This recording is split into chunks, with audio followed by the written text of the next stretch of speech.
Bonjour. Tu aimes la mécanique approximative et les chantiers au cas désespéré? Tu es sur la bonne chaîne. Aujourd'hui, je vais attaquer la restauration d'un nouveau scooter. Il s'agit d'un Yamaha Y. Sorti en 1998, le Yamaha Y est un scooter au design urbain. Avec ses grandes roues de 16 pouces et son phare rond, il profite d'un look néo-rétro, chic et décontracté. Il est équipé du moteur Minarelli horizontal refroidi par air. Sa transmission est quant à elle assurée par un variateur à 6 galets et un embrayage sur la roue arrière. Enfin, plus exactement, il s'agit des restes d'un Yamaha Y.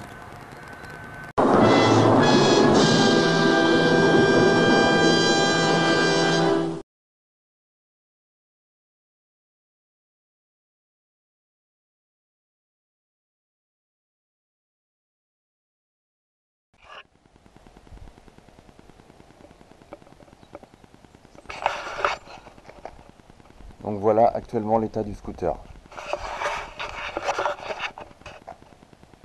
Les carénages sont démontés, la selle, boîte à air,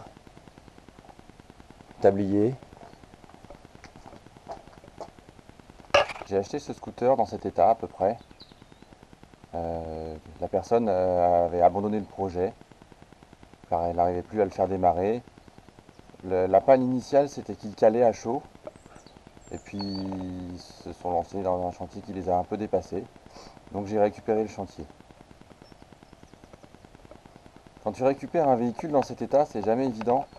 Parce que tu sais jamais qu'est-ce qui a été fait avant. Tu sais pas, les vis, j'ai des vis.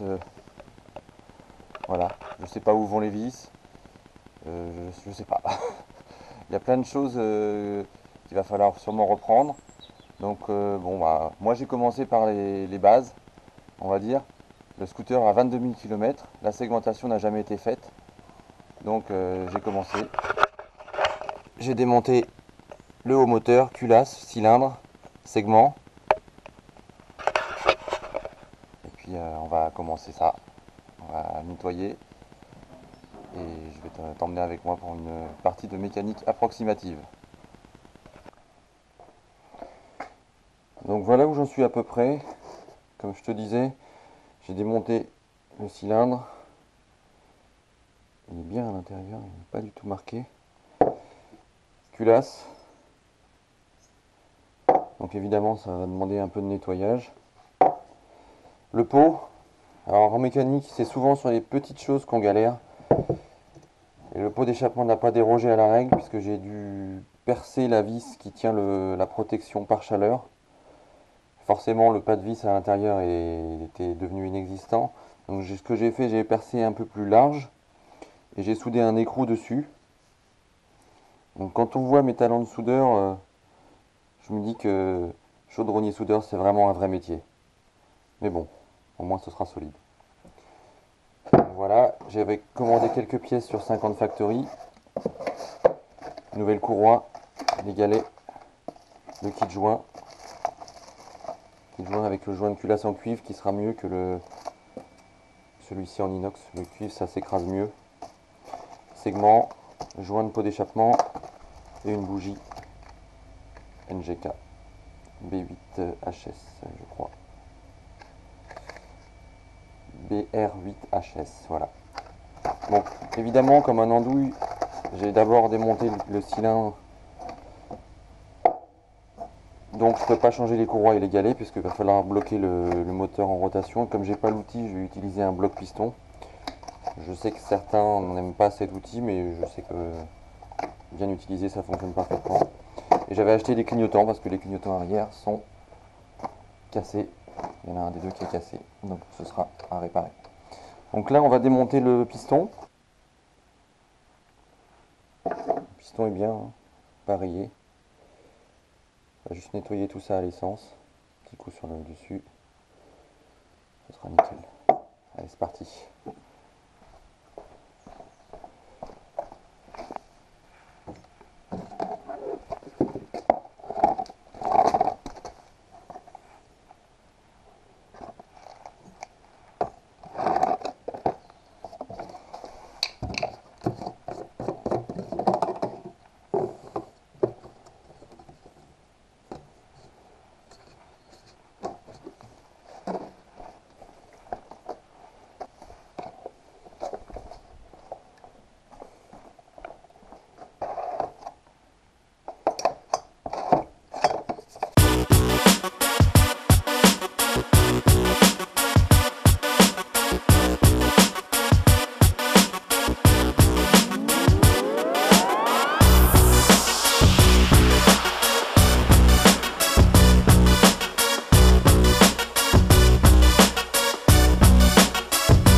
ça c'est bien revenu. Voilà, le piston est bien, hein. Pas de rayures. Puis là ceci. Bon. On va maintenant mettre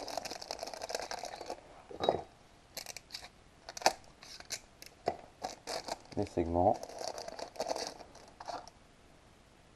Donc on fait bien attention au sens par rapport à la gorge. Donc celui-ci va comme ça, voilà.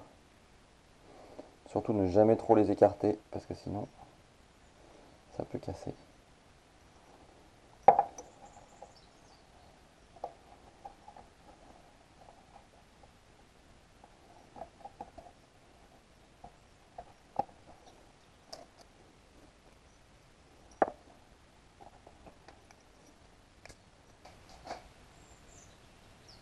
C'est pas les bons segments. Quand j'ai commandé, j'ai pas vérifié. Les pistons, les segments que j'ai commandés, c'est du 1,5 et moi il me faut du 1,2. Ils peuvent pas rentrer dans la gorge. Il faut que j'en recommande des neufs. Comme j'ai pas la patience d'attendre de remonter le moteur pour pouvoir sortir le variateur, je vais le démonter quand même. Et je démonterai l'écrou à la clé à choc.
Les vieux galets, on va les changer.